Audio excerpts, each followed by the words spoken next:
Journal de bord, entrée 12. Nous sommes le 20 juin 2019. Si je n'étais pas honnête, je dirais que je ne m'attendais pas au périple dans lequel nous nous sommes engagés. Mais je suis honnête. Le chef nous avait dit qu'on en bavrait. Il nous avait promis 1000 douleurs, 1000 envies de renoncer, nous avait demandé de quitter l'opération dès à présent, car une fois lancée, il n'y aurait pas de retour possible. J'étais peut-être encore trop naïf à l'époque.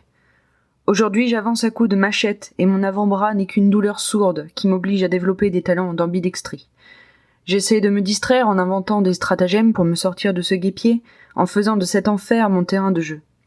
Parfois, je perds mes acolytes de vue et je me surprends à me retourner et à observer le chemin tracé, les quelques pas que j'ai faits à la force de ma volonté depuis le dernier bivouac. Je suis toujours déçu. Je m'attendais à une grande aventure, je m'attendais à de vastes paysages, à des confrontations directes avec la faune et la flore, peut-être même à ressentir le danger de la mort imminente. À la place, je suis seul avec moi-même. On pourrait me rétorquer que les gars sont avec moi, que nous faisons corps et avançons dans la même direction ensemble. Oui, ils sont là. On est là. Mais les journées sont tellement difficiles que nous n'échangeons qu'à peine quelques grognements bestiaux lorsque nos yeux se croisent. Non, je suis vraiment seul avec moi-même. Au lieu d'une immensité, je suis plongé dans le microcosme de mes propres délires.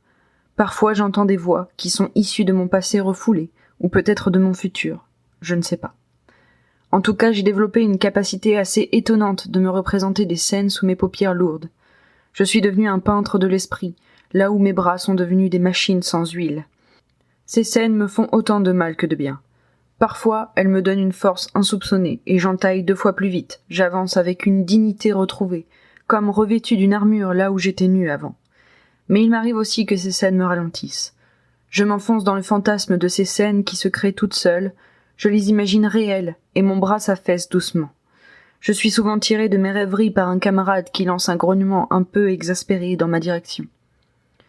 J'ai moi-même été parfois celui qui lance un grognement exaspéré parce qu'il faut avancer, et que chaque mouvement perdu est une minute de plus dans cet enfer pavé de ronces.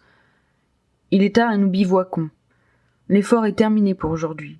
Je ressens une certaine délivrance, bien que la pensée de tout ce qui reste à faire ne me quitte jamais.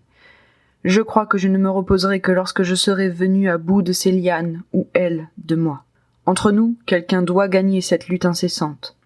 J'espère que ce sera moi. La radio commence à grésiller. C'est toujours un moment de surprise pour moi de constater que nous captons toujours le boss. Comment l'humanité peut-elle nous atteindre dans ce trou noir, dans cette canopée irréelle ? Je m'empare de la radio. J'attends de recevoir quelque chose. Je ne serai un être conscient que lorsqu'une conscience aura toqué à ma porte. Où en êtes-vous, les gars ? Les autres se mettent à rire. Je crois que je ris aussi. Ça y est, nous sommes dans la phase d'euphorie, celle où tout est trop difficile à intégrer pour que la situation ne nous paraisse pas délicieusement drôle. Le boss nous laisse le temps de ricaner comme des hyènes avant de réitérer sa question d'une voix ferme et décidée. Comme s'il était là. J'appuie sur le bouton de transmission. Je jette un regard au gars qui hoche la tête. Chef, je crois que nous avons terminé le chapitre 2. Fin de la transmission. Le chef est content. Et nous pouvons enfin dormir sur nos 2 oreilles, au moins, pour cette nuit.